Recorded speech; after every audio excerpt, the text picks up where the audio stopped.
Imagine walking through a Kentucky morning where the fog clings to limestone ridges like institutional amnesia, where restricted airspace stretches 36 square miles in every direction, and where the silence itself has been classified for nearly a century. This is Fort Knox, not the gold vault you think you know, but the hidden laboratory for perfecting human control that most Americans have never heard of. Between 1936 and 1952, the same engineering principles that protected America's gold reserves with 16,000 cubic feet of granite and 4,000 cubic yards of reinforced concrete were quietly applied to a different kind of storage problem, containing people whose existence the government preferred to forget. German prisoners of war, American military detainees, and others who represented inconvenient security risks lived and died in compartmentalized facilities that officially didn't exist, operated by guards who couldn't discuss their work, governed by procedures that were never subject to public oversight. The construction costs alone tell the story. 12 million Depression-era dollars, equivalent to nearly 200 million today, spent on infrastructure designed not just to lock things away, but to lock away the knowledge that things were being locked away. This wasn't just maximum security. This was the prototype for invisible control, where the most effective prisons are the ones society never knows exist. Today, we're opening the classified files on America's first experiment in absolute security. We're walking through the concrete corridors where institutional secrecy hardened into systematic human control, where wartime emergency became peacetime infrastructure, and where the techniques for managing confined populations were refined into methods that would influence American corrections for generations. If you've ever wondered how beautiful intentions calcify into constitutional violations so gradually that nobody notices until it's too late, stay with us. We're about to discover that the most dangerous institutional failures aren't the dramatic explosions that make headlines. They're the quiet erosions that happen in places designed to be forgotten, operated by people trained not to ask questions, serving purposes that were never meant to be examined.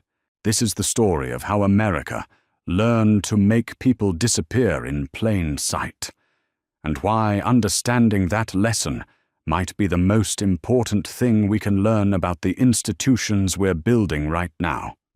The airspace above Fort Knox is measured in silence. 36 square miles of Kentucky sky where civilian aircraft simply do not fly. Not cannot, do not. The distinction matters because it reveals something about the nature of control itself. When you create a space where normal rules bend, you're not just protecting what's inside. You're testing what becomes possible when nobody is watching. Drive toward Elizabethtown on a foggy morning, and you'll see the base emerge from limestone ridges like a geometric hallucination. Guard towers puncture the tree line at intervals that make no sense to the casual eye, but perfect sense to someone who understands fields of fire. The roads curve just enough to prevent long sightlines. The hills roll just enough to swallow sound. This is landscape as architecture, terrain weaponized against curiosity itself. But here's what the postcards don't show you. Fort Knox wasn't just built to hide gold. It was built to hide the very idea of hiding. And when secrecy becomes infrastructure, when opacity becomes doctrine, you don't just lock things away. You lock away the knowledge that things are being locked away. You create a prison that doesn't know it's a prison, operated by guards who don't know they're guards, holding people who were never officially there. The morning mist clings to the Cumberland Plateau with the persistence of bureaucratic amnesia. Water vapor rises from soil that's been classified since 1936, carrying with it the molecular memory of concrete pours and midnight shifts and conversations that officially never happened. The base spreads across 42,000 acres of land that used to have names: Miller's Creek, Rowan's Hollow, the old Stithen Road. Now it has grid coordinates and clearance levels and the kind of geographic anonymity that makes a place functionally invisible. Stand at the perimeter fence on a winter dawn, and you can see your breath freeze in air that tastes of limestone dust and diesel exhaust and something else, something metallic that might be rust or might be the oxidation of secrets themselves. The fence runs for miles, chain link and razor wire and sensors that detect footfalls at distances measured in football fields. But fences are just the beginning. The real barrier is psychological.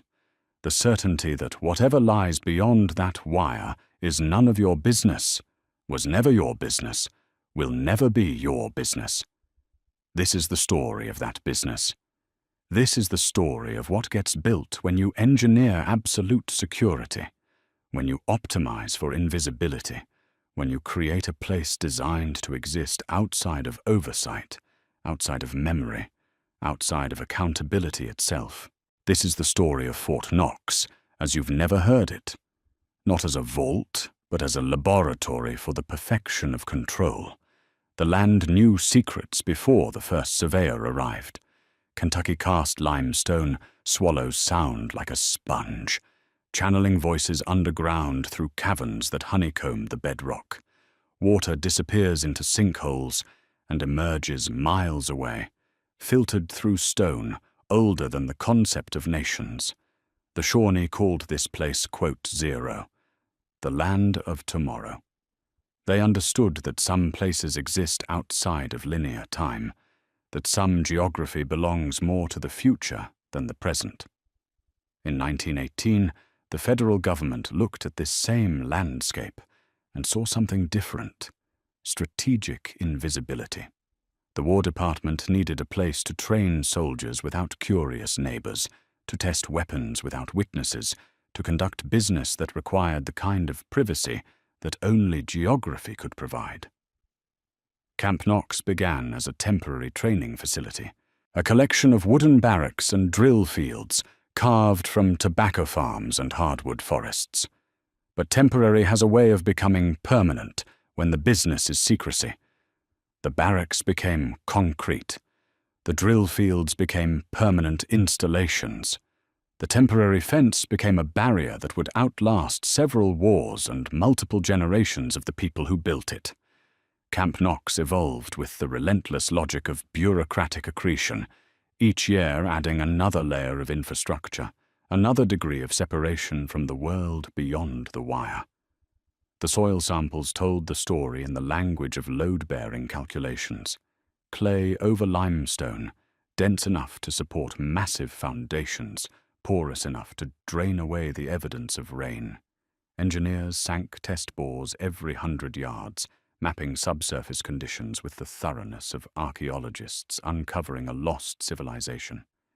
Each core sample revealed the weight the earth could carry, not just the weight of buildings, but the weight of secrets, the weight of silence, the weight of a nation's hidden business. By 1934, the temporary camp had acquired the bones of permanence. Roads followed the natural contours of ridgelines, but with modern improvements, banked curves calculated for vehicles carrying loads too sensitive to risk rollover, grades gentle enough for trucks whose cargo required cushioned transport. The mathematics of the landscape began to serve the mathematics of security, every slope and valley optimized for the movement of secrets from place to place. The local farmers who sold their land to the government in those Depression years understood they were participating in something larger than real estate transactions. They signed papers that included phrases like national security and strategic purposes, and clauses that prevented them from discussing the terms of their sales. Some families had worked the same plots for 3 generations. Now their fields would grow different crops, concrete and steel, and the kind of institutional architecture that transforms landscape into something else entirely. The surveyors worked in teams of 3, carrying instruments that could measure distances to the hundredth of an inch and angles to the degree of arc.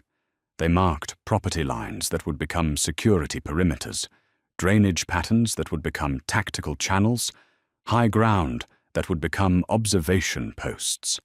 Every measurement was recorded in duplicate, filed in offices that required clearance to enter, archived in systems designed to preserve technical precision while obscuring operational purpose. The old Dixie Highway ran straight through what would become the base, connecting Louisville to Nashville with the directness of 19th-century ambition. But direct roads are the enemy of secure installations. The highway was rerouted around the perimeter, adding miles to the journey, but removing the possibility that civilians might accidentally observe whatever the government was building in the Kentucky hollows. The old roadbed became a patrol route, asphalt repurposed for the movement of security rather than commerce. What the government was building, in those months between surveying and construction, was the architecture of absolute control. Not just buildings designed to resist assault, but a spatial system designed to resist knowledge itself. Every design decision reflected a single guiding principle: that security and transparency were fundamentally incompatible, that true protection required the elimination of oversight, that safety could only be achieved through the perfection of secrecy. The geology reports included details that would prove prophetic. Limestone karst meant underground drainage, natural sound dampening, cave systems that could conceal as well as structural foundations could. The engineers noted these features with clinical precision, but they understood the implications. Build here, and you were building in landscape that naturally aided concealment. Build here, and the earth itself would become an accomplice to whatever required hiding. The country was falling apart in 1933. Banks collapsed like card houses in a hurricane, leaving depositors clutching worthless paper and politicians scrambling for solutions that wouldn't require admitting how fundamentally broken the system had become.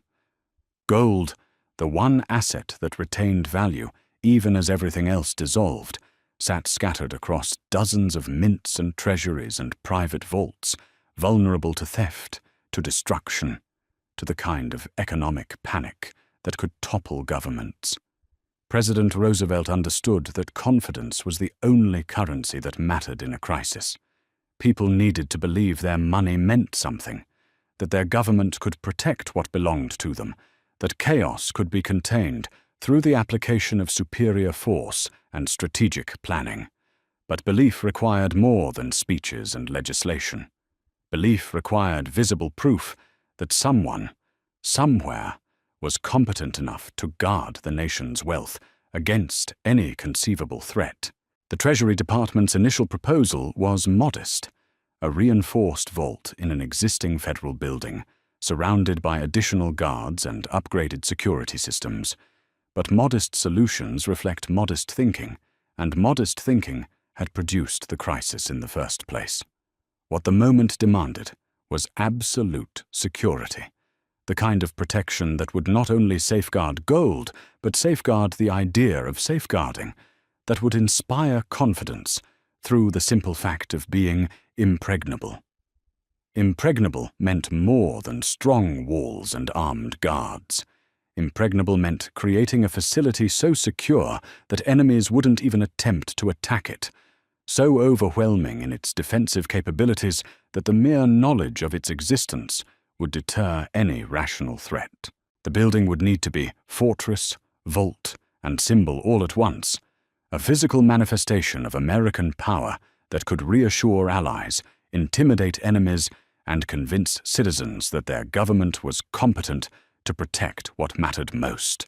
The site selection process consumed months of analysis that balanced geology, transportation, and strategic invisibility. The facility needed solid bedrock capable of supporting massive foundations. It needed rail and highway access for the delivery of gold from shuttered banks and dissolved private hoards. But most critically, it needed geographic isolation. distance from major cities, separation from civilian populations, the kind of strategic invisibility that would make targeting difficult and observation impossible.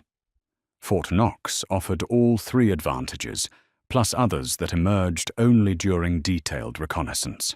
The existing military installation provided cover for construction activities that might otherwise attract unwanted attention. The restricted airspace meant no unauthorized overflights, no aerial photography, no intelligence gathering from above. The controlled access meant construction crews could be vetted, sworn to secrecy, monitored for the duration of the project, and beyond. The Emergency Appropriation Bill passed Congress with unusual speed, driven by crisis logic that treated delay as a luxury the nation couldn't afford. $12 million, equivalent to nearly $200 million in current currency, allocated for a facility whose specifications remained classified even from most of the legislators who approved the funding. They voted for security without knowing what security would look like, trusting that experts understood threats too sensitive to discuss in public forums. That trust was about to be tested by the construction of something unprecedented, a vault designed not just to resist attack, but to resist knowledge itself. The engineers understood that the greatest security threat wasn't burglary or military assault. The greatest security threat was the possibility that someone might discover exactly how much gold the government actually possessed, how it was protected, how it could be accessed. True security required not just strong defenses, but the elimination of information that could make those defenses vulnerable. The construction contracts included secrecy clauses that turned building trades into classified operations. Electricians wired circuits without knowing what they would power. Masons laid foundations without blueprints showing what they were supporting. Concrete crews poured walls whose thickness exceeded the requirements for most military bunkers, following specifications that remained sealed in safes whose combinations were known to fewer than a dozen people in the entire federal government. Work began before dawn on most days, hidden by Kentucky fog and the kind of institutional secrecy that makes normal construction schedules irrelevant. The goal wasn't speed, it was invisibility. Every delivery truck was logged, every worker was badged, every tool was inventoried at the end of each shift. Nothing could disappear from the construction site without authorization. Nothing could appear without documentation. The building would rise from bedrock with the controlled precision of a classified experiment in applied physics. The concrete arrived in unmarked trucks from suppliers who signed agreements that prevented them from discussing the volume, composition, or destination of their deliveries. Standard building concrete contains roughly 10% cement by volume. The Fort Knox mixture contained nearly 20%, plus additives that increased density, reduced porosity, and created a cured product harder than most natural stone. Each pour required mixing that approached pharmaceutical precision, creating walls that would resist penetration by tools that hadn't been invented yet. The granite came from Vermont quarries that had supplied stone for federal buildings since before the Civil War. But this order was different. Blocks cut to tolerances measured in fractions of inches, surfaces polished to specifications that eliminated handholds for climbing or footholds for leverage. The quarrymen worked from sketches rather than blueprints, shaping stone whose ultimate purpose they could only guess. Each finished block was numbered, crated, and shipped under guard to a destination that appeared on no public maps. 16,000 cubic feet of granite, 4,000 cubic yards of concrete. Steel reinforcement bars woven through the structure like the skeleton of some enormous prehistoric animal, connecting foundation to roof in a pattern designed by engineers who understood that the weakest point in any fortress is the joint between one strong element and another. The building would rise as a single integrated structure, each component bonded to every other component with the molecular thoroughness of crystalline growth. The walls took shape through the winter of 1935, growing from bedrock with the relentless patience of geological processes. Each day's work was photographed from multiple angles, documented in logs that recorded temperature, humidity, wind speed, and other environmental factors that might affect the curing concrete. The construction site operated with the precision of a laboratory experiment, every variable controlled, every outcome measured, every deviation from plan analyzed for security implications that might not become apparent for decades. The workers understood they were building something unprecedented, but precedent was exactly what the project was designed to avoid.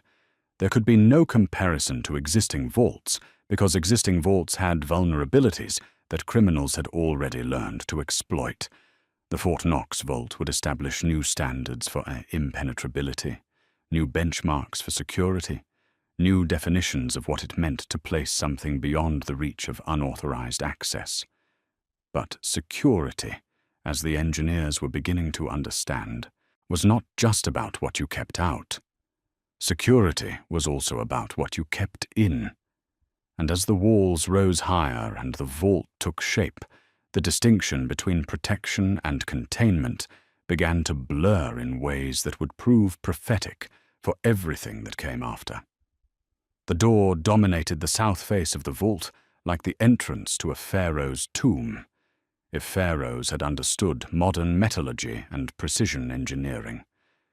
21 inches thick, weighing more than 20 tons, fabricated from steel alloys that required custom heat treatment and machining techniques that pushed the boundaries of 1930s industrial capability.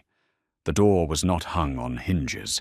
It was balanced on a pivot mechanism that distributed its weight across multiple bearing points, engineered to remain operable even if the surrounding structure shifted from earthquake or explosive impact.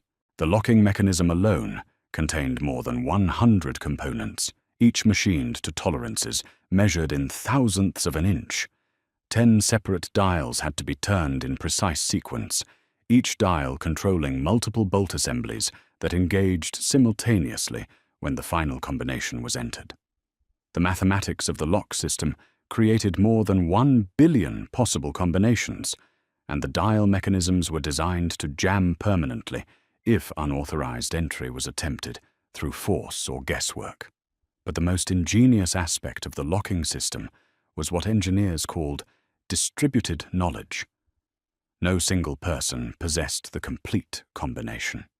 The sequence was divided into segments, with different segments known to different officials, requiring multiple authorized personnel to cooperate in any legitimate opening.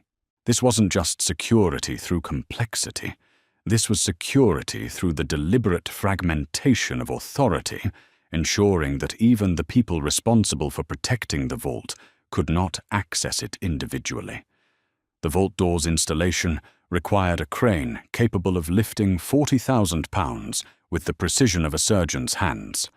The mechanism had to be positioned within a frame that allowed less than half an inch of clearance on all sides, then adjusted to perfectly align with bolt housings embedded in walls whose thickness made them essentially permanent.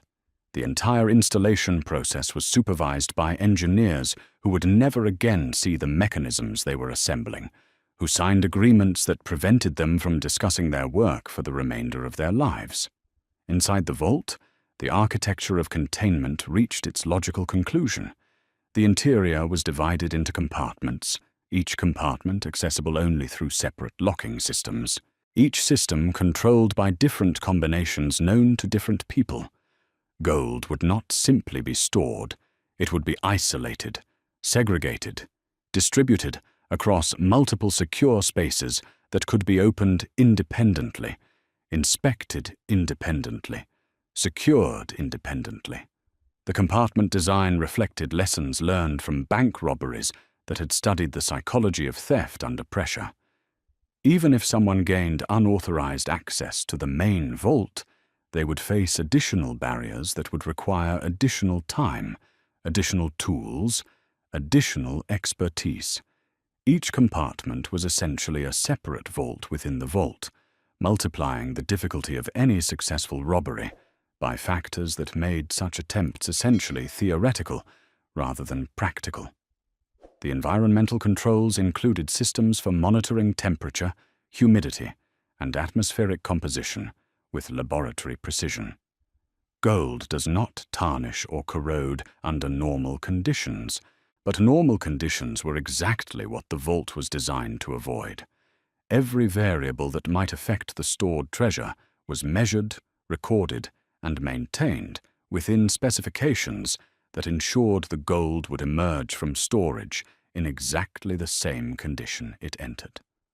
Ventilation was provided through filtration systems that removed dust, moisture, and atmospheric contaminants that might accumulate over decades of storage. The air inside the vault was cleaner than hospital operating rooms, maintained at constant temperature and humidity through mechanical systems that operated independently of external weather conditions. This was not just storage, this was preservation, designed to maintain the physical integrity of America's gold reserves through decades or centuries of containment. The electrical systems included backup power supplies capable of maintaining vault operations through extended power outages. Emergency generators could operate the ventilation, lighting, and security systems for weeks without external fuel supplies.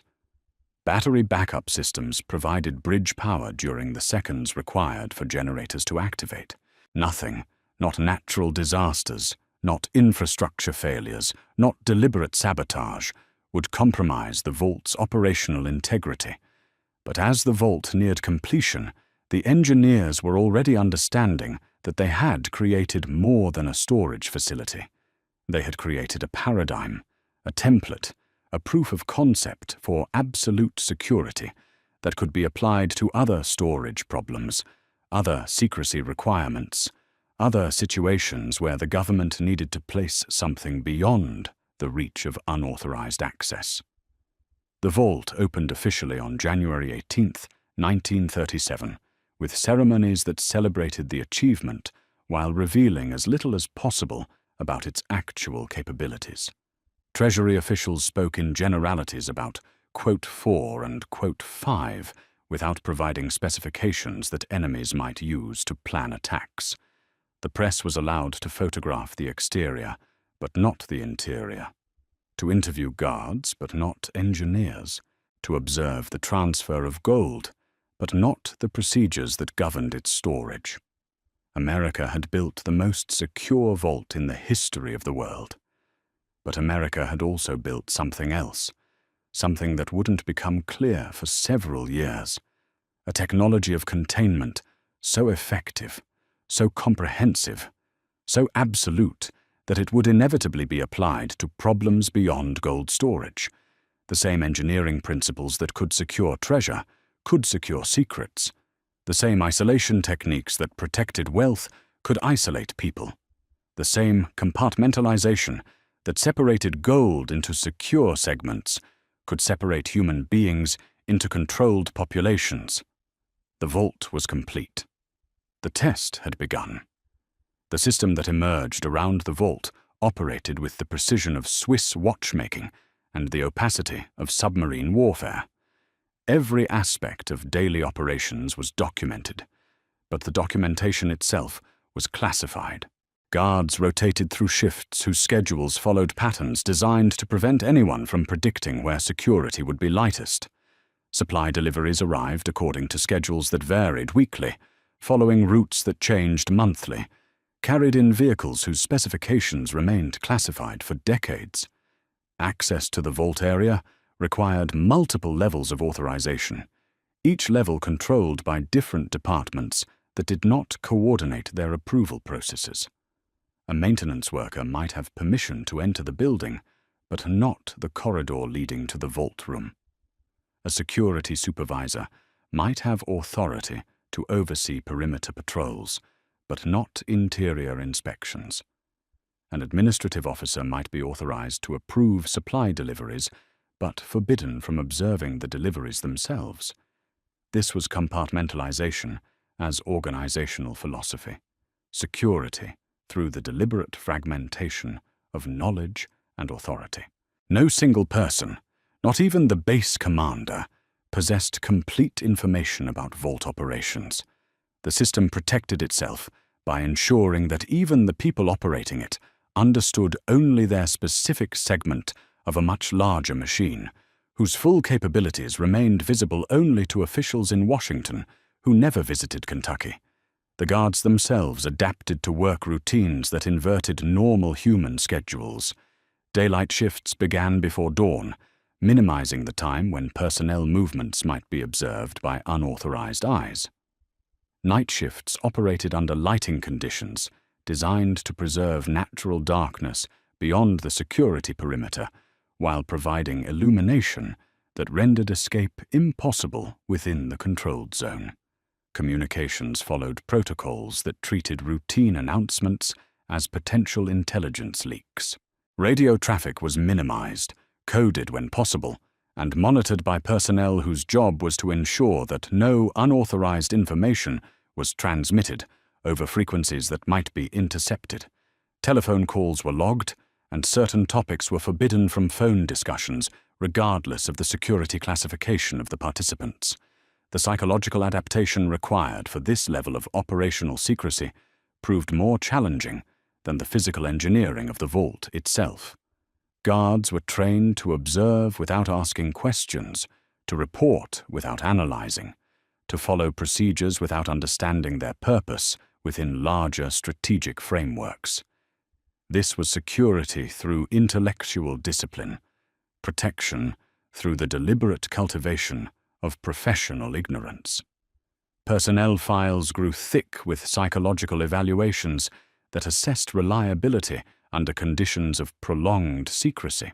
The ideal vault guard was intelligent enough to perform complex duties, but not so curious that he would wonder about the broader implications of his work. He was observant enough to detect anomalies, but not so analytical that he would attempt to interpret patterns across multiple shifts or multiple departments. Rotation schedules prevented any individual from developing familiarity with operational patterns that might make security vulnerabilities visible. Guards worked different posts on different days, following different routes through different areas, ensuring that no one person accumulated enough observational experience to develop a comprehensive understanding of how the entire system functioned. The base housing reflected these same principles of compartmentalization and controlled access. Married personnel lived in quarters whose locations were assigned according to duty assignments and security clearances. Families socialized within groups determined by their breadwinners' access levels. Children attended schools that taught carefully edited versions of local history, learning about their community's role in national defense without learning specifics that might prove useful to hostile intelligence services. The off-duty recreational facilities provided entertainment and social opportunities within the controlled environment of the base, reducing the need for personnel to seek diversions in nearby civilian communities where conversations might stray into forbidden topics. Bowling alleys, movie theaters, athletic facilities, and social clubs created a complete social ecosystem that existed entirely within the security perimeter. Shopping facilities on the base stocked goods that were available to personnel according to rationing systems that balanced individual needs against operational security requirements. Even the selection of magazines and newspapers reflected security considerations, with certain publications prohibited and others subjected to editorial review before distribution to personnel. This was more than a military base. This was a closed society, a complete community designed to exist independently of the civilian world that surrounded it. Every aspect of daily life was optimized for security, and security was optimized for the protection of secrets whose nature could not be discussed even among the people whose lives were devoted to protecting them. The system worked with mechanical precision through the late 1930s, but mechanical precision required constant maintenance, constant vigilance, constant reinforcement of procedures that sometimes conflicted with human nature. The people operating the vault were beginning to understand that they had become components in a machine whose operational logic prioritized security above all other considerations, including the comfort, the privacy, and sometimes the welfare of the people who made that security possible. What they did not yet understand was that they were pioneering techniques of social control that would prove applicable to much larger populations, much broader security challenges, and much more complex problems than the storage of gold in Kentucky vaults. They were the first human beings to live inside a system of absolute security, and their adaptation to that system was itself an experiment whose results would prove useful for future operations that had nothing to do with treasure and everything to do with the control of people who possessed inconvenient information or represented unacceptable risks. The vault had become a laboratory. The experiment was just beginning. The reveille bell at Fort Knox cuts through Kentucky darkness at 4:45 each morning, but the sound it makes depends on where you're standing when it rings. In the administrative buildings, it's a gentle electronic chime, barely audible above the hum of climate control systems. In the guard barracks, it's a brass bell, harsh enough to penetrate military sleep patterns. But in the detention areas, the stockade compounds that rarely appeared on official base maps, reveille comes as a hammering on steel doors, metal striking metal with the rhythm of institutional authority. By 1942, Fort Knox had evolved beyond its original mission of guarding gold. War had come to America, and with war came the necessity of housing people who represented security risks too complex for civilian courts to handle quickly. German prisoners of war, Italian submariners, military personnel facing court-martial proceedings that required months of investigation, and others, deserters, conscientious objectors, soldiers who'd committed crimes too sensitive for public trials. The mathematics of wartime detention follow a different logic than peacetime incarceration. Speed matters more than comfort. Security matters more than due process. And the number of people requiring detention always exceeds the capacity of facilities designed for peacetime populations. Fort Knox, with its established infrastructure of compartmentalized security, became a natural solution to problems the War Department preferred not to discuss in congressional hearings. Camp Knox, the designation for the detention facilities that grew alongside the Gold Vault, housed populations that shifted with the tides of war. In the summer of 1943, over 800 German prisoners lived in barracks, surrounded by the same style of fencing that protected America's gold reserves. The irony was not lost on security personnel, who spent their shifts guarding both national treasure and foreign nationals with equal vigilance and equal secrecy. The prisoner barracks were built using the same engineering principles that governed vault construction: solid foundations, minimal windows, controlled access points, and architectural features that prioritized security over habitability.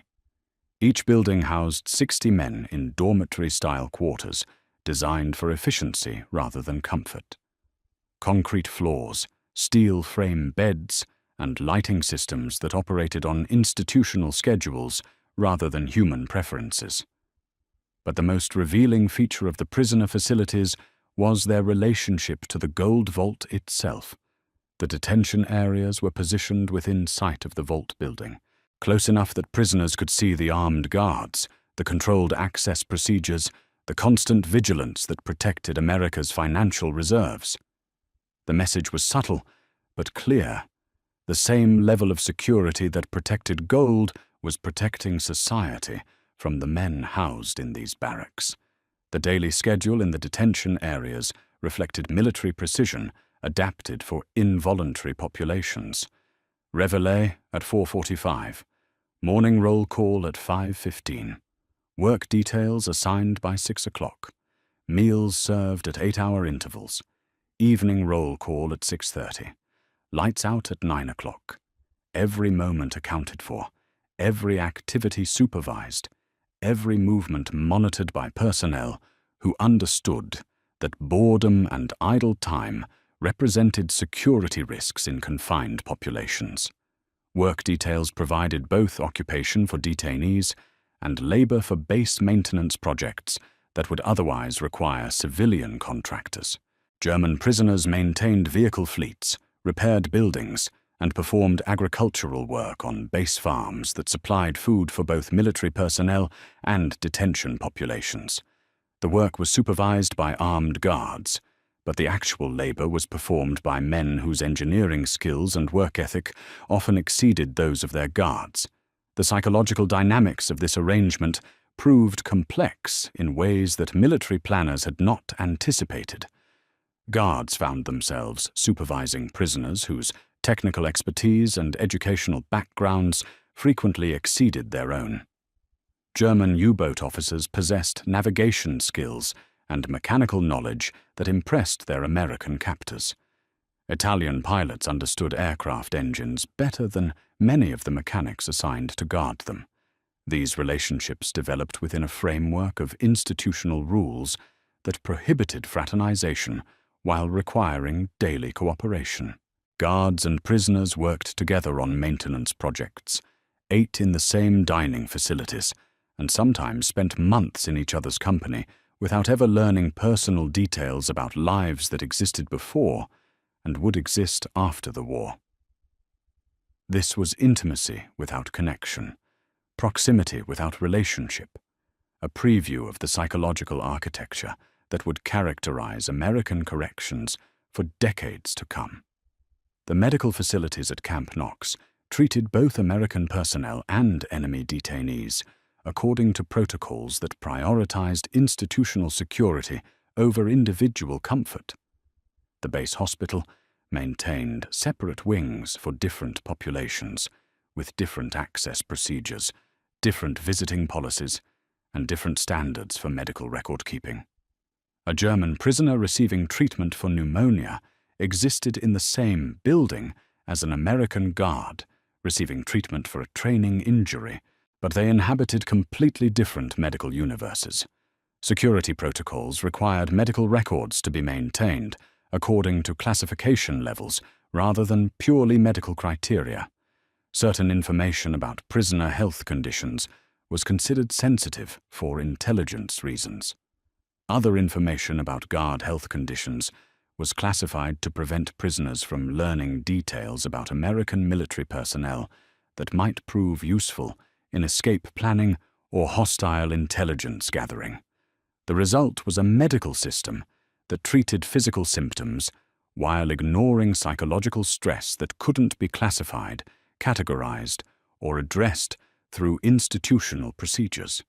Depression, anxiety, and behavioral changes that resulted from prolonged detention were noted in medical records, but rarely treated through interventions that addressed underlying causes rather than surface symptoms.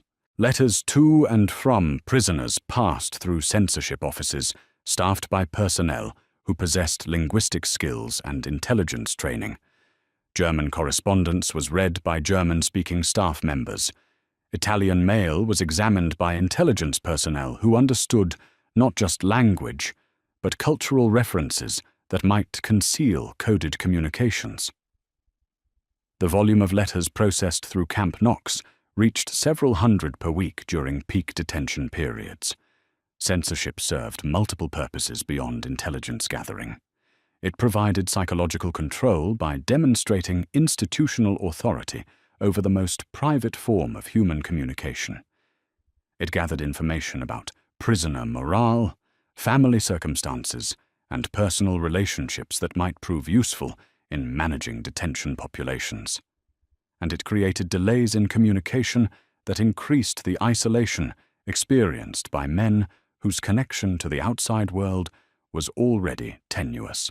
But the most significant effect of mail censorship was its impact on the guards and administrators who performed it.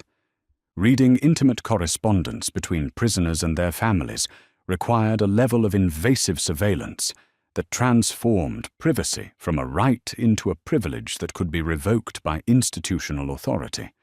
Personnel who performed mail censorship gradually adapted to the idea that private communication was a security threat that required professional monitoring.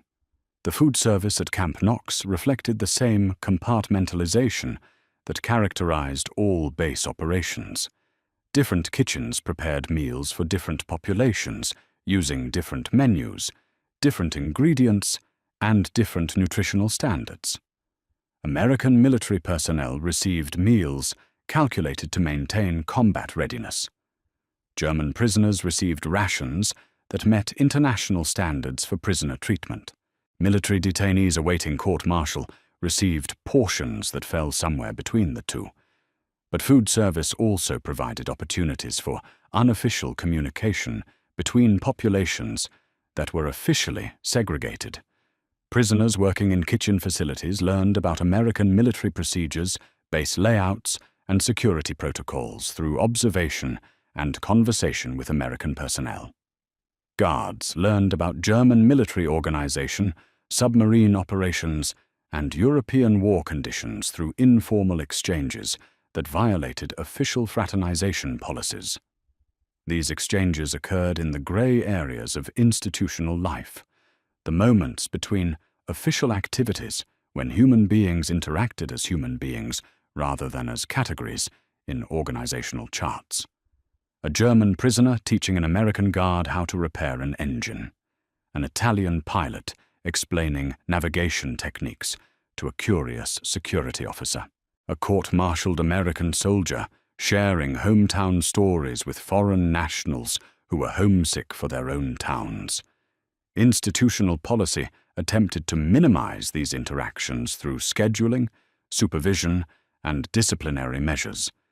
But institutional policy could not eliminate the fundamental human tendency to connect across barriers that politics and war had erected. The result was a social ecosystem that operated parallel to official structures, invisible to administrators, but central to the daily experience of people living within the system. Recreation facilities at Camp Knox provided another arena where official segregation policies encountered the practical realities of managing confined populations. Different groups were assigned different time periods for using athletic facilities, libraries, and entertainment areas.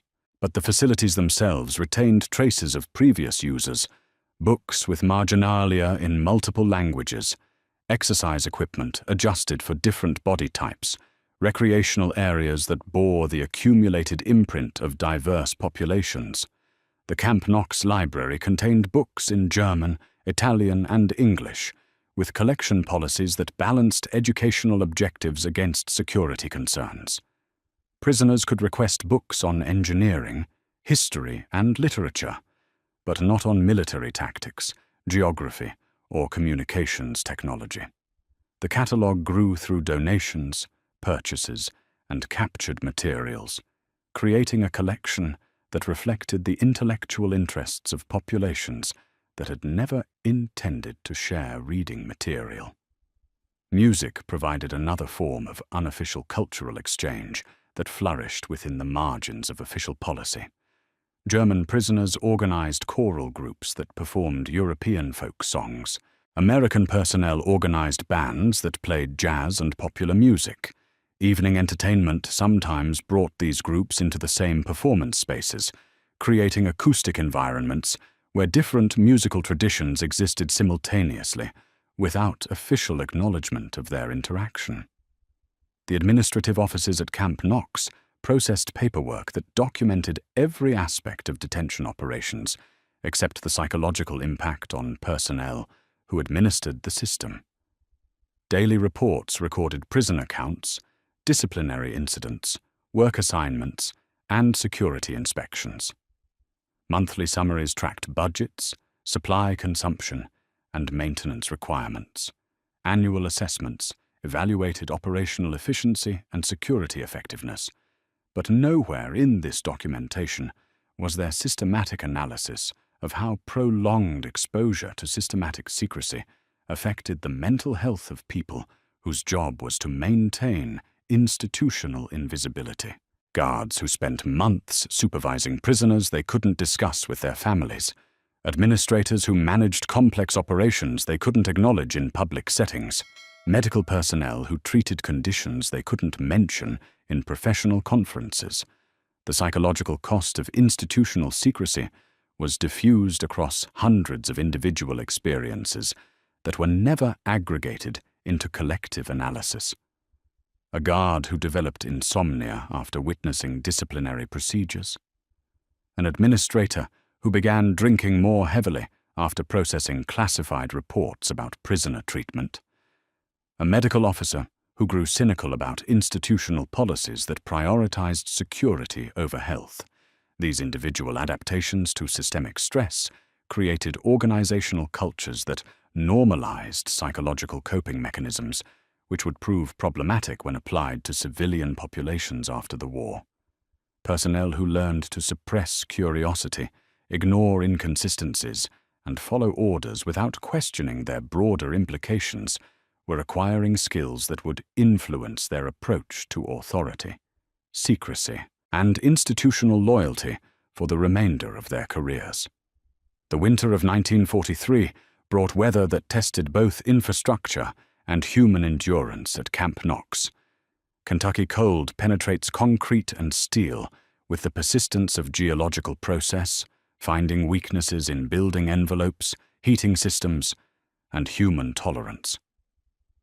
The detention facilities, built for security rather than climate control, became laboratories for testing how much discomfort confined populations could endure before discomfort became a security problem. Heating systems designed for normal occupancy struggled to maintain livable temperatures in dormitories that housed twice their intended populations. Coal consumption exceeded budget projections, forcing administrators to choose between maintaining temperature standards and maintaining budget discipline. The choice, predictably, fell in favor of fiscal responsibility over human comfort. But cold creates its own security challenges. Prisoners wearing insufficient clothing become disciplinary problems. Guards working in unheated watchtowers become inattentive. Frozen plumbing creates sanitation problems that affect institutional health and morale. Cold weather revealed that the trade-offs between cost, security, and basic habitability were more complex than administrative guidelines had anticipated. The mechanical systems that maintained institutional operations during that winter documented stress patterns that would prove prophetic for larger-scale applications of total security infrastructure. Heating plants operated beyond their design specifications. Electrical systems carried loads that exceeded their safety margins. Water treatment facilities processed waste volumes that overwhelmed their capacity. These stress tests occurred under wartime conditions that justified temporary hardships in service of larger strategic objectives. But the engineering and administrative lessons learned at Camp Knox during those months would influence the design of civilian detention facilities that would operate under peacetime conditions for decades after the war ended. The infrastructure and procedures developed for temporary wartime security would become permanent features of American correctional architecture.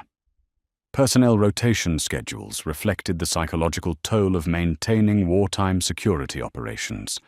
Guard duty assignments were limited to 6-month tours to prevent the development of unauthorized relationships with prisoner populations. Administrative positions were subject to transfer policies that ensured no individual accumulated excessive knowledge about operational details. Medical assignments included rotation through different facilities to prevent personnel from developing specialized expertise in detention-related health problems. But rotation policies created their own operational challenges. Experienced personnel were constantly replaced by newcomers who required training, supervision, and time to develop effective working relationships with colleagues and institutional procedures. Institutional memory was deliberately fragmented to serve security objectives that prioritized compartmentalization over operational efficiency. The result was an organization that functioned effectively for achieving specific security goals while sacrificing the institutional learning and personnel development that would have improved its overall performance. Camp Knox operated as a machine designed to prevent itself from becoming too knowledgeable about its own operations, too efficient at its assigned mission, or too comfortable with its role in the larger national security apparatus. By the spring of 1944, the prisoner population at Camp Knox had grown to nearly 1,200 men housed in facilities designed for 800. Overcrowding created cascading operational problems that tested the adaptability of systems designed for controlled environments rather than crisis management. Sleeping arrangements, food service, sanitation facilities, and recreational areas all operated beyond their design capacity. Overcrowding also created social dynamics within prisoner populations that complicated security management. Different nationalities, military ranks, and personal backgrounds produced informal hierarchies and group loyalties that sometimes conflicted with official institutional authority. German officers maintained military discipline among their own men. Italian prisoners formed regional associations based on hometown connections. American military detainees organized around service branches and shared grievances against military justice procedures. These internal social structures provided both opportunities and challenges for institutional management. Prisoner self-governance reduced the supervisory burden on American guards while creating alternative authority structures that could potentially organize resistance activities. Informal leadership among prisoner populations could enforce institutional rules more effectively than external discipline, but it could also coordinate collective action against institutional policies. Security personnel learned to manage these dynamics through tactics that balanced official authority with unofficial accommodation. Prisoner leaders were identified, monitored, and sometimes co-opted through privileges that recognized their influence while containing their independence. This was social control through managed autonomy, allowing prisoner populations enough self-governance to maintain order while preventing them from developing enough independence to threaten institutional security. The techniques developed for managing diverse prisoner populations under overcrowded conditions provided practical experience in applied social psychology that would prove influential in post-war correctional theory and practice. Personnel who learned to control confined populations through psychological manipulation rather than physical force were acquiring skills that would shape American approaches to institutional authority for decades after the war ended. The summer of 1944 brought both relief from overcrowding and new challenges that would test the institutional lessons learned during the previous 2 years of expanded operations. Allied victories in Europe reduced the flow of new prisoners, while repatriation negotiations began the slow process of returning detained personnel to their countries of origin. But the logistics of prisoner release proved as complex as the logistics of prisoner housing had been. Repatriation required security screening that evaluated each individual's potential intelligence value, political reliability, and likelihood of future hostile activity. Medical examinations documented health conditions that might affect their ability to survive transport or their potential for spreading disease. Administrative processing generated paperwork that would follow these men for years after their release, creating permanent records of their detention experience. But the most complex aspect of repatriation was psychological. Many prisoners had spent years adapting to institutional life that provided structure, security, and social relationships within confined populations. Release into post-war chaos represented a form of freedom that some found more threatening than continued detention. Guards observed symptoms of what would later be recognized as institutional dependency, psychological adaptation to controlled environments that made independent living difficult or impossible. The administrative machinery developed for processing prisoner releases became a template for managing transitions between institutional and civilian life that would prove applicable to domestic correctional populations after the war. Screening procedures, documentation requirements, and transition support services developed at Camp Knox influenced the development of parole systems, halfway houses, and community supervision programs that characterized post-war American criminal justice. Personnel who administered these transition processes learned techniques for evaluating psychological readiness for release, identifying individuals who required continued supervision, and managing the social risks associated with returning formerly confined populations to civilian communities. These skills would prove valuable for civilian correctional careers that many military personnel would pursue after demobilization. The autumn of 1944 marked the beginning of the end for Camp Knox as a prisoner of war facility, but it also marked the beginning of its transformation into something else, a testing ground for techniques of population control that would survive the end of the war and find new applications in the emerging national security apparatus of the post-war era. The administrative offices filled with termination paperwork, discharge procedures, and summary reports that documented operational lessons learned during 3 years of experimental approaches to institutional management. These documents would be filed, classified, and archived in systems designed to preserve institutional knowledge while preventing unauthorized access to sensitive information about American approaches to detention, interrogation, and social control. Some of these lessons would be applied immediately to civilian correctional facilities that were struggling with overcrowding, personnel shortages, and institutional violence. Other lessons would be preserved for future applications that couldn't be anticipated in 1944, but would prove relevant during later periods of social unrest, political opposition, and national security challenges that would require techniques for managing domestic populations deemed threatening to institutional stability. The ghost of Camp Knox would haunt American corrections for decades to come, its influence invisible but persistent in the architectural designs, administrative procedures, and psychological techniques that would characterize institutional authority throughout the Cold War era and beyond. The experiment had ended, but the knowledge it had generated would prove too valuable to discard. The war ended with paperwork, not celebration. In the administrative offices of Camp Knox, the victory over fascism translated into filing requirements, discharge protocols, and the systematic erasure of 3 years' worth of institutional memory. Victory meant that classified operations could be declassified, that temporary facilities could become permanent, and that experimental techniques for managing confined populations could be refined for peacetime applications.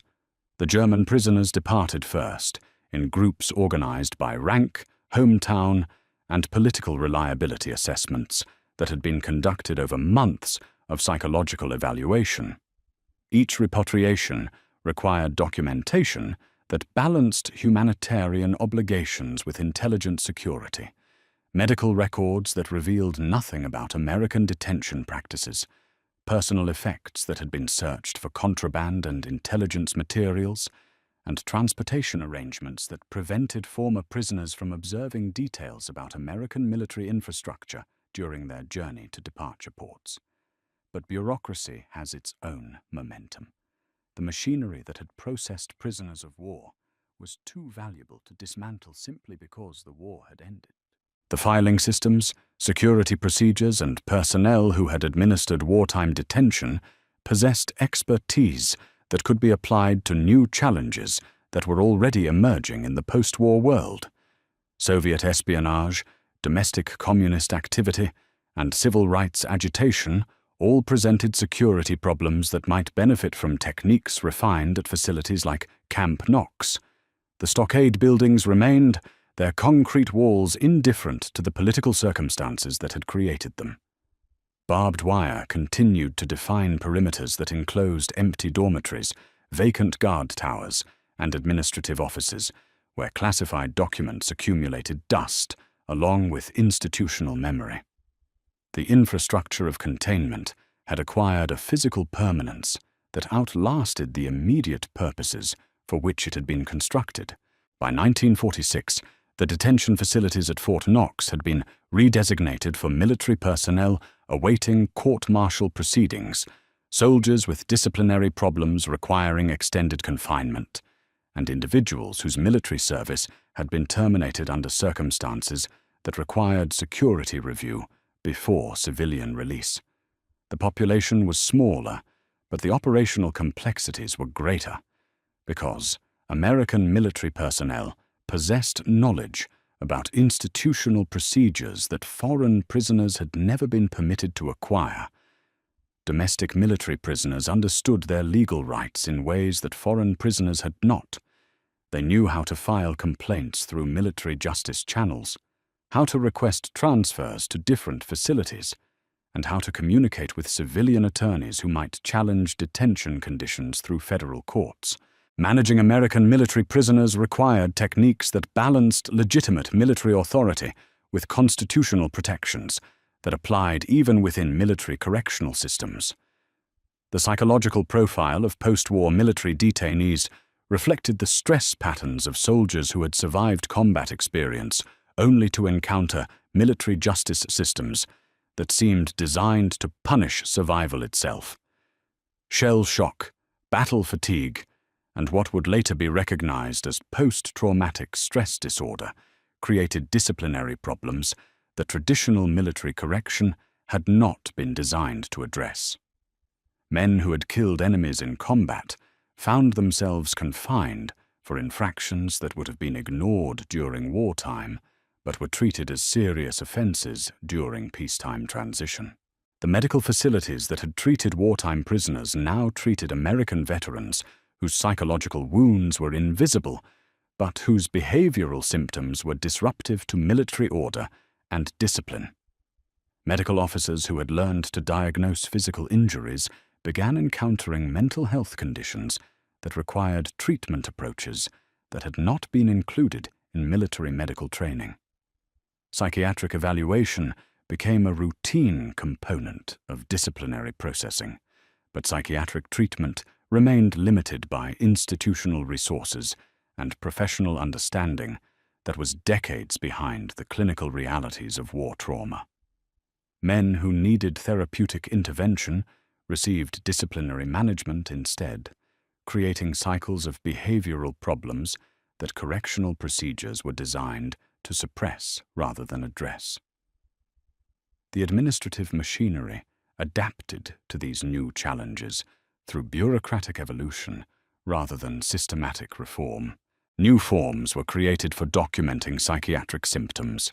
New procedures were developed for managing prisoners who exhibited suicidal behavior. New policies were written for handling disciplinary cases that involved combat veterans whose military records included both commendations for heroism and infractions that suggested psychological instability. But the fundamental approach remained unchanged.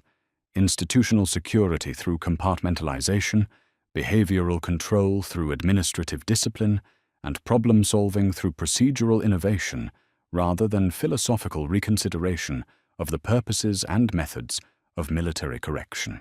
The lessons learned during wartime operations were applied to peacetime challenges without questioning whether wartime techniques were appropriate for peacetime objectives. The Guard personnel who remained at Fort Knox after the war included veterans who had supervised both foreign prisoners and American military detainees. Their experience provided institutional continuity during a period when many military corrections facilities were struggling with personnel shortages and operational inexperience. But their expertise had been acquired under wartime conditions that emphasized security over rehabilitation, control over treatment, and efficiency over individual welfare. These experienced guards became training supervisors for new correctional personnel who would spend their careers working in facilities that served primarily American populations. The techniques they taught, psychological intimidation, systematic humiliation, and behavioral modification through environmental manipulation, had been developed for managing enemy populations under wartime conditions. Their application to American military personnel represented a philosophical shift that was never explicitly acknowledged or systematically examined. The training programs that prepared new correctional personnel emphasized operational efficiency and security maintenance without addressing the ethical implications of applying wartime control techniques to peacetime correctional objectives. Guards learned to suppress behavioral problems without learning to understand the psychological sources of those problems. They learned to maintain institutional order without learning to distinguish between legitimate security requirements and unnecessary psychological pressure. The result was a correctional culture that normalized techniques of social control that had been justified by wartime emergency, but were now applied to routine disciplinary management. The boundaries between legitimate institutional authority and systematic psychological abuse became increasingly difficult to identify, even for personnel who were committed to professional standards and humane treatment of confined populations. The budget documentation for post-war operations at Fort Knox revealed cost structures that reflected the true expense of maintaining high-security detention facilities.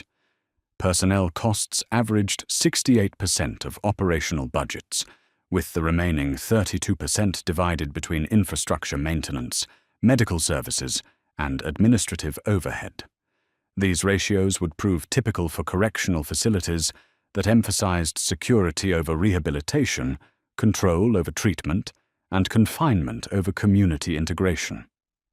The economics of institutional corrections created incentives that favored longer sentences, larger populations, and operational approaches that minimized per capita costs, even when those approaches increased recidivism rates and long-term social costs. Efficiency was measured by the cost of maintaining confined populations rather than the cost of reducing future criminal behavior. Success was defined by the absence of institutional incidents rather than the presence of successful community reintegration. These economic incentives influenced policy decisions in ways that were rarely acknowledged explicitly, but were reflected consistently in budgetary allocations, staffing patterns, and operational priorities. Treatment programs were funded at levels that ensured they would remain marginal to institutional operations. Educational services were provided in quantities that ensured waiting lists would exceed capacity. Vocational training was limited to skills that supported institutional maintenance rather than post-release employment opportunities. The engineering reports from this period documented infrastructure problems that would prove prophetic for American corrections generally. Concrete foundations were developing stress fractures from ground settling that had not been anticipated during construction. Electrical systems were carrying loads that exceeded their design specifications. Plumbing systems were processing waste volumes that overwhelmed their treatment capacity during peak occupancy periods. But infrastructure maintenance was deferred in favor of immediate operational expenses, creating patterns of institutional decay that would accelerate over subsequent decades. Buildings that had been constructed for temporary wartime use were being operated as permanent facilities without the capital investments that would have been required for long-term sustainability. The result was institutional architecture that deteriorated faster than it could be maintained, creating physical environments that reflected institutional neglect in ways that affected both staff morale and prisoner behavior. The maintenance logs from 1947 included reports of heating system failures during winter months, ventilation problems that created air quality issues in confined spaces, and lighting systems that were inadequate for facilities operating around-the-clock schedules. These problems were addressed through temporary repairs that restored minimal functionality without resolving underlying design inadequacies. The psychological environment reflected these physical deterioration patterns. Staff working in inadequately maintained facilities developed attitudes about institutional neglect that influenced their approach to prisoner management. If the institution couldn't maintain basic infrastructure, why should individual staff members maintain professional standards that exceeded minimum requirements? If physical conditions were allowed to deteriorate, why shouldn't human conditions deteriorate correspondingly? The incident reports from this period documented behavioral problems that reflected both individual psychological stress and systemic operational pressure. Guards reported increased conflicts with prisoners over minor disciplinary infractions. Prisoners filed complaints about arbitrary enforcement of institutional rules. Medical personnel documented increased rates of depression, anxiety, and behavioral disorders among both confined populations and correctional staff. But incident reports were filed, investigated, and archived without systematic analysis of patterns that connected individual problems to institutional conditions. Each incident was treated as an isolated event, requiring specific disciplinary response, rather than as a symptom of systemic problems requiring institutional reform. The administrative machinery processed problems without learning from them, creating cycles of crisis management that addressed symptoms while ignoring causes. The legal framework governing military corrections during this period provided fewer protections for confined populations than would be available to civilian prisoners in federal or state systems. Military justice operated under different constitutional standards, with different appeal procedures and different oversight mechanisms that emphasized military order over individual rights. This legal environment created opportunities for institutional experimentation that would not have been possible in civilian corrections. Disciplinary procedures included solitary confinement for periods that exceeded civilian standards, dietary restrictions that approached nutritional inadequacy, and behavioral modification techniques that relied on psychological pressure rather than positive incentives. These procedures were justified by military necessity and institutional security requirements, but they also served as testing grounds for techniques that might prove useful in civilian applications. The correspondence files from this period included letters from prisoners to civilian attorneys, family members, and military justice advocates that described conditions and treatment that would later be recognized as constituting cruel and unusual punishment under civilian constitutional standards. But these letters passed through censorship systems that prevented public disclosure of institutional conditions while gathering intelligence about prisoner attitudes and potential legal challenges to military correctional practices. The censorship procedures had evolved from wartime intelligence requirements into peacetime information control systems that served institutional protection rather than national security objectives. Letters describing medical neglect, arbitrary punishment, and psychological abuse were routinely suppressed to prevent negative publicity rather than to protect classified information. The machinery of secrecy had acquired its own institutional momentum independent of legitimate security requirements. The personnel files documented turnover rates that reflected the psychological stress of working in institutions that operated according to military efficiency standards, while housing populations that required therapeutic intervention rather than disciplinary management. Guards who had been trained for combat found themselves managing mental health crises for which they lacked professional preparation. Medical personnel found themselves treating conditions that were caused or exacerbated by institutional policies they were prohibited from challenging. Professional staff who raised concerns about institutional conditions or treatment practices found their military careers threatened by efficiency reports that questioned their commitment to military order and discipline. The institutional culture rewarded conformity over professional judgment, loyalty over ethical independence, and operational efficiency over individual welfare. These cultural pressures created selection processes that favored personnel who were willing to implement policies without questioning their appropriateness or effectiveness. By 1948, the detention facilities at Fort Knox had achieved operational stability that concealed systematic dysfunction behind bureaucratic efficiency. Incidents were processed, problems were managed, and operations continued with the mechanical precision of institutional machinery that had learned to function independently of human welfare or professional standards. The system worked, if working meant maintaining control over confined populations while minimizing costs and avoiding public scrutiny. But working systems are not necessarily moral systems, and efficient institutions are not necessarily humane institutions.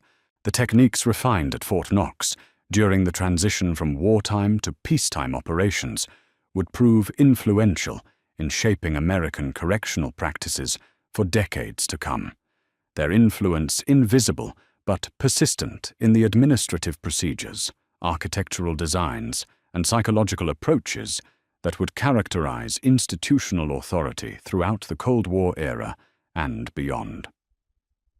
The experiment was complete. The lessons had been learned. The knowledge had been preserved in classified files that would be consulted whenever American institutions needed guidance on managing populations that represented threats to social order, political stability, or national security. The ghost of Camp Knox would haunt American corrections for generations, its influence measured not in the headlines it generated, but in the silence it maintained about techniques of social control that operated most effectively when they operated invisibly. The summer of 1952 arrived at Fort Knox with the weight of accumulated silence. 7 years had passed since the last German prisoner had walked across Kentucky limestone toward transport trucks that would carry him to ships, to ocean crossings, to a homeland that existed more in memory than in the rubble-strewn reality of post-war Europe. The barracks that had housed enemy soldiers now held a different kind of prisoner. American servicemen whose crimes or psychological breaks had made them inconvenient for normal military justice processing. But inconvenience has a way of becoming permanent when institutions discover that temporary solutions can serve long-term needs. The detention facilities that had been designed for wartime emergency had evolved into peacetime infrastructure, their concrete walls and steel doors repurposed for problems that had nothing to do with foreign enemies and everything to do with domestic control. The weather during that summer tested both infrastructure and human endurance in ways that revealed systemic weaknesses that had been accumulating for years. Kentucky heat penetrates concrete like water penetrates earth, slowly, persistently, until the entire mass radiates stored thermal energy that transforms buildings into ovens. The ventilation systems designed for winter heating struggled to move air through spaces that had been engineered for security rather than climate control. In the administrative buildings, air conditioning units hummed with mechanical efficiency, maintaining temperatures that allowed clerical work to proceed with bureaucratic precision. But the detention areas relied on natural ventilation through windows that were too small and too few to provide adequate air circulation for populations that exceeded design capacity. The result was institutional climate that reflected institutional priorities: comfort for administrators, endurance for prisoners. The medical reports from that summer documented heat-related illness rates that exceeded those recorded in comparable civilian populations, but heat illness was treated as individual medical emergency rather than systemic environmental problem. Each case was diagnosed, treated, and discharged without analysis of patterns that connected individual symptoms to institutional conditions. The medical machinery processed problems without learning from them, creating cycles of crisis response that addressed effects while ignoring causes. Dehydration, heat exhaustion, and behavioral changes associated with prolonged exposure to excessive temperatures were recorded in medical files that remained classified for security reasons that had less to do with national defense than with institutional protection. The documentation existed, but the knowledge it contained was compartmentalized in ways that prevented systematic analysis or corrective action. The psychological impact of environmental stress compounded behavioral problems that correctional procedures were designed to suppress rather than address. Men who might have adapted to institutional routine under normal conditions became discipline problems when institutional conditions exceeded human tolerance. Guards who might have maintained professional standards under normal circumstances became arbitrary and punitive when working conditions tested their own psychological endurance.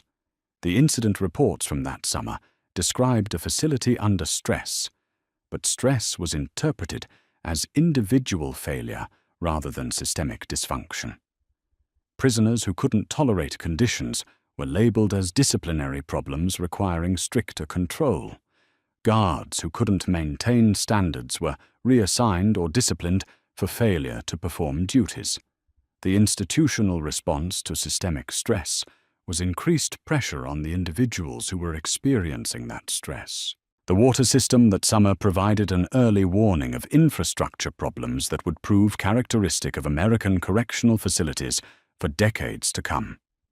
Pipes installed during wartime construction were developing leaks that reduced water pressure throughout the facility. Pumps designed for normal populations struggled to maintain adequate flow for populations that exceeded design capacity. Treatment systems processed waste volumes that overwhelmed their purification capacity, creating sanitation problems that affected institutional health. But infrastructure maintenance was deferred in favor of immediate operational expenses, creating cycles of emergency repair that cost more than preventive maintenance while providing less reliable service. Temporary fixes became permanent workarounds that reduced system efficiency while increasing long-term maintenance costs. The institutional response to infrastructure problems was adaptation rather than investment, creating physical environments that deteriorated faster than they could be repaired. The kitchen facilities during that summer operated beyond their design specifications in ways that tested both equipment and food safety systems. Refrigeration units struggled to maintain safe temperatures for perishable foods when ambient temperatures exceeded their cooling capacity. Food preparation areas became dangerously hot for staff, who were required to maintain production schedules regardless of working conditions. Food quality deteriorated under these conditions, but nutrition standards were maintained through mathematical calculation rather than practical assessment. Meals met minimum caloric requirements while falling short of palatability standards that might have reduced tension in confined populations. Food became another source of institutional stress rather than a basic service that supported human welfare. The dining procedures reflected security priorities that treated mealtime as potential opportunity for behavioral problems rather than necessary human activity requiring appropriate environmental support.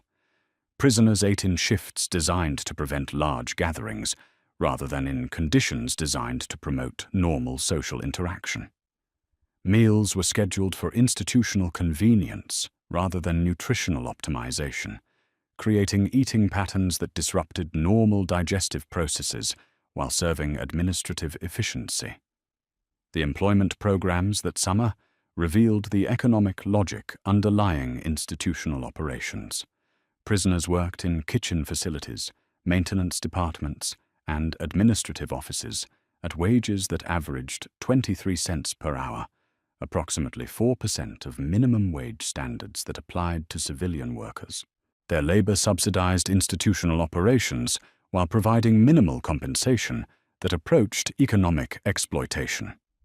Work assignments were based on security classifications rather than individual skills or interests, creating employment patterns that utilized prisoner labor for institutional benefit while providing minimal vocational training that might improve post-release employment prospects.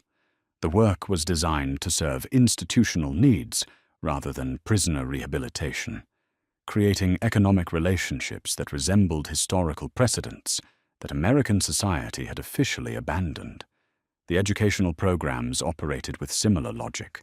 Services provided at levels that appeared to address rehabilitation objectives while remaining marginal to institutional operations. Classes were scheduled during hours that conflicted with work assignments, ensuring that participation would remain limited.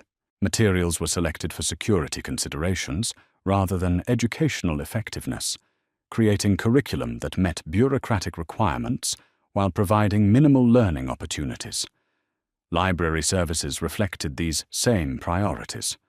Books were available, but selection policies balanced intellectual stimulation against security concerns in ways that restricted access to information that might challenge institutional authority or provide knowledge that could be used for escape planning. Reading became another controlled activity, rather than an opportunity for personal development or educational advancement. Recreation facilities during that summer provided relief from environmental stress while serving as laboratories for behavioral management techniques that would prove influential in civilian correctional applications. Athletic activities were organized according to security protocols that prevented unauthorized interaction between prisoners while providing physical outlets that reduced tension in confined populations. But recreation was also surveillance opportunity. Guard personnel observed prisoner behavior during unstructured activities, gathering information about individual personalities, group dynamics, and potential security risks that might not be visible during routine institutional activities. Sports became intelligence gathering, relaxation became data collection, and human interaction became institutional resource for managing confined populations. The visiting procedures that evolved during this period reflected institutional priorities that balanced family contact against security requirements in ways that made normal human relationships difficult to maintain. Visitors were subjected to search procedures that were designed more for intimidation than for actual security, creating experiences that discouraged family members from maintaining contact with confined relatives.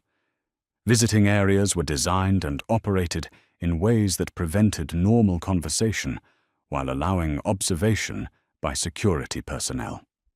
Physical contact was restricted to brief embraces at the beginning and end of visits, preventing the kind of normal human interaction that might have supported psychological health during confinement.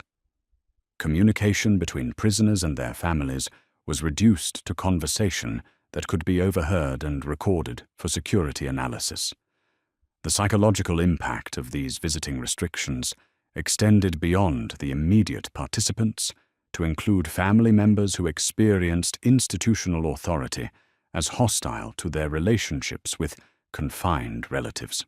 Children, spouses, and parents learned to navigate bureaucratic procedures that treated their emotional needs as security risks requiring management and control. The correspondence system operated with similar logic, processing personal communication through censorship procedures that delayed delivery while gathering intelligence about prisoner attitudes and family circumstances.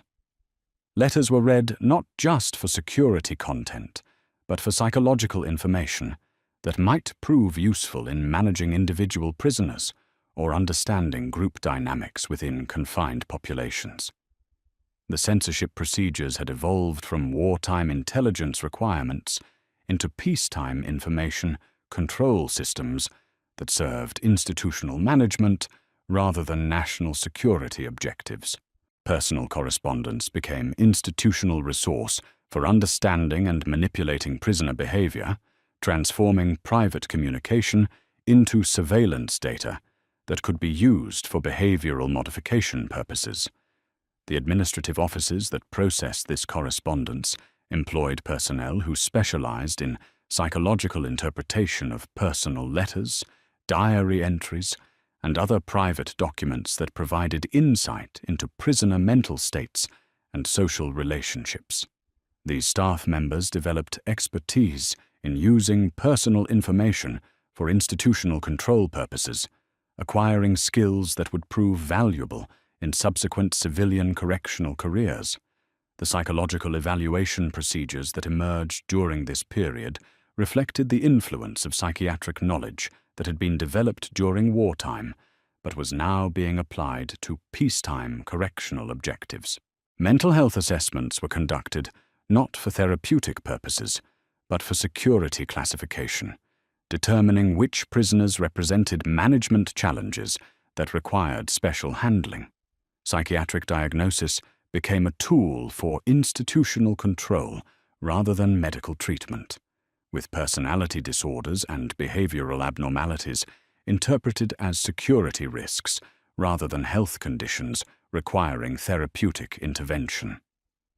The medical model was applied to correctional management without medical objectives, creating diagnostic procedures that served institutional convenience rather than individual welfare. The treatment programs that existed operated according to behavioral modification principles that emphasized compliance with institutional rules rather than addressing underlying psychological problems that might have contributed to criminal behavior. Therapy became indoctrination, counseling became interrogation, and mental health became institutional resource for managing problematic prisoners. Personnel who administered these programs acquired expertise in psychological manipulation, techniques that were more useful for controlling behavior than for promoting mental health. Their training emphasized institutional security over therapeutic effectiveness, creating professional practices that served correctional objectives while resembling therapeutic intervention. The security procedures that governed daily operations had evolved into ritual performances that served psychological purposes beyond their immediate security functions. Count procedures, search protocols, and movement restrictions were conducted with ceremonial precision that demonstrated institutional authority while reinforcing psychological subordination among confined populations. These procedures were designed not just to prevent escape or maintain order, but to create psychological environments that promoted compliance with institutional authority through systematic demonstration of powerlessness. Every aspect of daily life became opportunity for reinforcing the institutional relationship between authority and submission that characterized total control systems.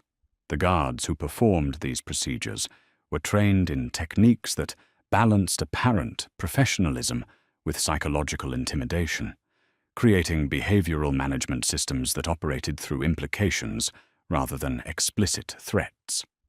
Professional demeanor concealed systematic psychological pressure that was more effective than crude brutality for maintaining long-term institutional control. By the autumn of 1952, the detention facilities at Fort Knox had achieved operational equilibrium that concealed systematic dysfunction behind administrative efficiency. Incidents were managed, problems were processed, and operations continued with mechanical precision that suggested institutional success while masking human costs that were never systematically calculated or acknowledged. The system had learned to function according to its own internal logic, independent of external standards for human treatment or correctional effectiveness. Success was measured by the absence of escape attempts, the suppression of behavioral problems, and the maintenance of bureaucratic routines that demonstrated institutional competence to oversight authorities who rarely examined actual conditions or treatment practices. The knowledge generated by this institutional experiment was preserved in classified files, training materials, and professional expertise that would prove influential in shaping American correctional practices for decades to come. The techniques of social control that had been refined at Fort Knox would find applications in civilian facilities, military installations, and eventually in domestic security operations that required managing populations deemed threatening to social order or political stability. The experiment was concluding, but its influence was just beginning.